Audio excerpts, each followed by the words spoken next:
34,000 feet की ऊंचाई पर उड़ते हुए प्लेन में अचानक से लाश बन गए सब लोग। पायलट और क्रू मेंबर्स से लेकर पैसेंजर तक कोई भी इस कहर से नहीं बच पाया। इतिहास की सबसे डरावनी हवाई जहाज दुर्घटना।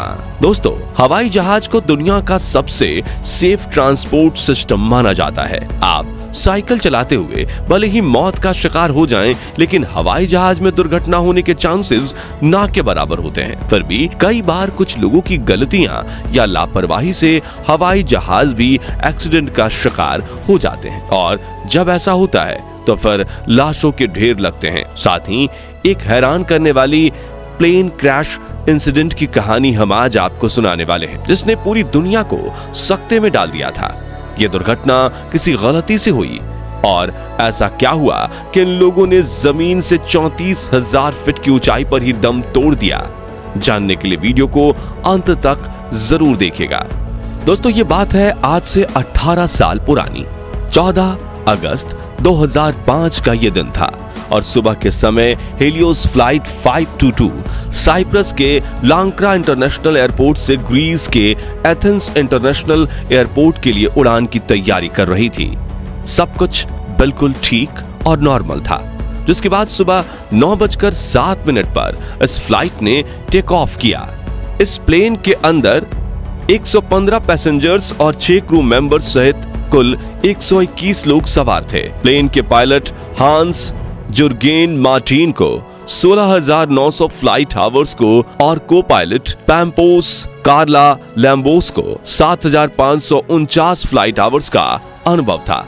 मतलब दोनों ही पायलट काफी अनुभवी थे। इसके अलावा फ्लाइट अटेंडेंट की कमान एंड्रेसा पार्डोमोउ ने संभाली हुई थी। उड़ान भरने के महज 5 मिनट बाद ही जब प्लेन 12,040 फीट यानी कि 3.5 किलोमीटर की ऊंचाई पर था, तो अचानक इसमें से एक इमरजेंसी अलार्म बजना शुरू हो गया। पायलट ने जब चेक किया तो पता चला कि यह take off configuration warning alarm था। इस अलार्म को सुनते ही दोनों पायलट के पसीने छूट गए, क्योंकि अलार्म तब बजता है जब प्लेन उड़ान भरने के लिए तैयार नहीं होता।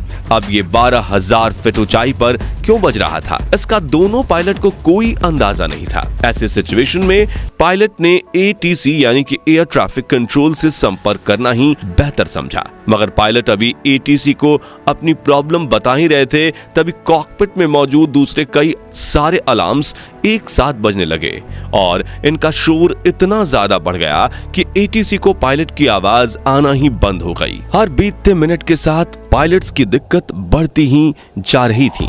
उन्हें कुछ समझ नहीं आ रहा था कि सिचुएशन से कैसे बाहर निकला जाए। प्लेन में अफरा तफरी मची हुई थी, क्योंकि लोगों को सांस लेने में दिक्कत हो गई थी, और प्लेन में लगे ऑक्सीजन मास्क भी बाहर आ चुके थे। इस समय प्लेन करीब 5 किलोमीटर की ऊंचाई पर था। पायलट लगातार ATC से मदद मांगने की कोशिश कर रहे थे, लेकिन कुछ ही देर में इनका ATC से कनेक्शन भी पूरी तरह से टूट गया। अब प्लेन लगातार ऊपर की तरफ बढ़ रहा था। 9:23 पर यह 10 किलोमीटर से अधिक की ऊंचाई पर पहुंच चुका था। इसके बाद 9:37 पर इस प्लेन ने एथेंस के फ्लाइट इंफॉर्मेशन रीजन में एंटर कर लिया। 10:12 से 10:50 तक एथेंस का ATC इस प्लेन से संपर्क बनाने की कोशिश करता रहा, लेकिन उन्हें प्लेन की तरफ से कोई रिस्पॉन्स नहीं मिला। आमतौर पर इस फ्लाइट को 1 घंटे 45 मिनट का समय लगता था, यानी 10:45 तक इसे एथेंस एयरपोर्ट पर पहुंच जाना चाहिए था, लेकिन आसमान में इसका कोई अता पता नहीं था। हालांकि इस गंभीरता को देखते हुए एथेंस के अधिकारियों ने अपने 2 F-16 फाइटर जेट इस एरोप्लेन की खोज करने के लिए तुरंत रवाना कर दिए, और कुछ ही देर में इन फाइटर जेट्स ने हेलोइस फ्लाइट 522 को ढूंढ भी लिया। लेकिन फाइटर जेट्स के पायलट ये देखकर हैरान रह गए कि प्लेन के इतना करीब होने के बावजूद भी पैसेंजर से लेकर पायलट तक किसी ने एक बार भी उनकी तरफ मुड़कर नहीं देखा। सब लोग प्लेन में बस मुंह लटकाए हुए बैठे थे। इतने में करीब 11:49 पर इन्होंने देखा कि प्लेन के कॉकपिट में कोई शख्स है जो इस प्लेन को कंट्रोल करने की कोशिश कर रहा है। फाइटर जेट्स के पायलट ने इस शख्स से बात करने की कोशिश की, लेकिन कोई संपर्क न होने की वजह से यह मुमकिन नहीं हो पाया। तभी करीब 1 मिनट बाद यानी 11:50 पर प्लेन का एक और इंजन फेल हो गया और प्लेन उस तरफ से झुककर तेजी से नीचे की ओर गिरने लगा। अभी कुछ ही मिनट बीते थे कि 12 बजे प्लेन का दूसरा इंजन भी बंद हो गया। साथ ही फाइटर जेट की रेस्क्यू टीम के देखते ही देखते ये प्लेन और भी ज्यादा तेज रफ्तार से नीचे की तरफ आने लगा।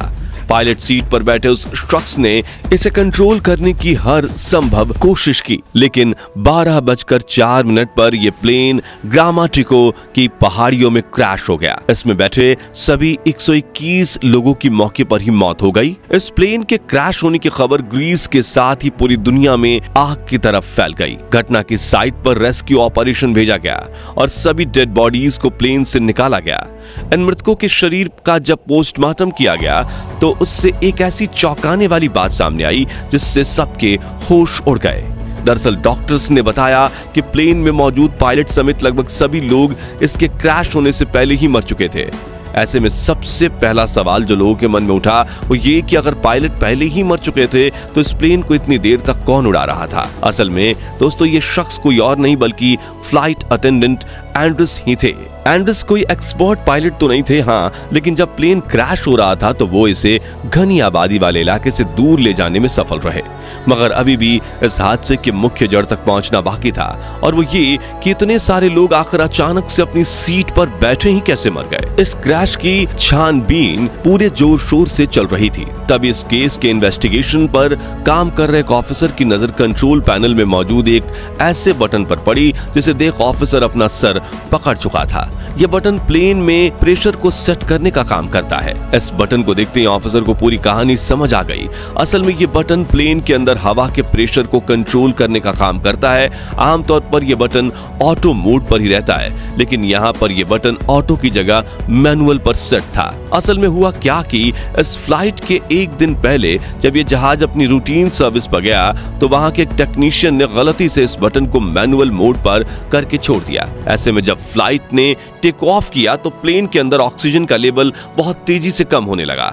ऑक्सीजन कम होने पर पायलट का दिमाग भी ठीक से काम नहीं कर रहा था, इसलिए इनका ध्यान इस बटन की तरफ गया ही नहीं। प्लेन में मौजूद यात्रियों ने तो ऑक्सीजन मास्क लगा लिए, लेकिन कॉकपिट में ऑक्सीजन मास्क अपने आप बाहर नहीं आते, जिसके चलते पायलट पहले बेहोश हुए और कुछ ही देर में उनकी मौत हो गई। इसके अलावा पैसेंजर्स भी ज्यादा देर तक सरवाइव नहीं कर पाए क्योंकि ऑक्सीजन मास्क सिर्फ 12 मिनट की ही ऑक्सीजन सप्लाई दे सकता है, यानी लोगों ने फ्लाइट के अंदर घुट-घुट कर दम तोड़ा था। इस पूरी फ्लाइट में बस एक ही शख्स जिंदा बचे थे और वो थे फ्लाइट अटेंडेंट एंड्रस। वो भी इसलिए क्योंकि एंड्रस एक स्कूबा डाइवर थे, जिससे वो लंबे समय तक सांस रोकने में माहिर थे। एंड्रस अपनी आखिरी सांस तक प्लेन को कंट्रोल करने में जुटे रहे, लेकिन दोनों इंजन फेल होने की वजह से प्लेन पूरी तरह से बेकाबू होकर पहाड़ियों में क्रैश हो गया और जिस किसी पैसेंजर्स में थोड़ी बहुत सांस बाकी थी वो भी मौत का शिकार बन गए। हालांकि एंड्रस प्लेन को बचा नहीं पाए, लेकिन अपने आखिरी पलों में प्लेन को आबादी वाले इलाकों की तरफ से घुमाकर खुले इलाके में क्रैश करने का जो उन्होंने काम किया वो वाकई किसी हीरो से कम नहीं था। अगर एंड्रस ऐसा नहीं करते तो ये प्लेन रिहायशी इलाकों में क्रैश होकर और भी ना जाने कितने लोगों की जान ले सकता था। ये एविएशन इंडस्ट्री में हुए अब तक के सबसे रेयर और दुखद प्लेन हादसों में से एक था। इस क्रैश के लगभग 15 महीनों बाद ग्रीस के इन्वेस्टिगेशन ऑफिसर ने इसकी फाइनल रिपोर्ट पब्लिश की, जिसमें इस घटना का जिम्मेदार सिर्फ और सिर्फ उस प्रेशर सेट करने वाले बटन को बताया गया। वैसे दोस्तों आपको क्या लगता है, इस घटना का जिम्मेदार सिर्फ वो बटन ही था या फिर कोई और इंसान? अपना जवाब कमेंट के माध्यम से जरूर शेयर कीजिएगा। बाकी दोस्तों आज के इस वीडियो में बस इतना ही। चैनल पर नए हैं तो चैनल को सब्सक्राइब जरूर करें, साथ ही बेल आइकन को प्रेस कर दें ताकि नई वीडियोस की नोटिफिकेशन आपको समय पर मिलती रहे। वीडियो अंत तक देखने के लिए धन्यवाद।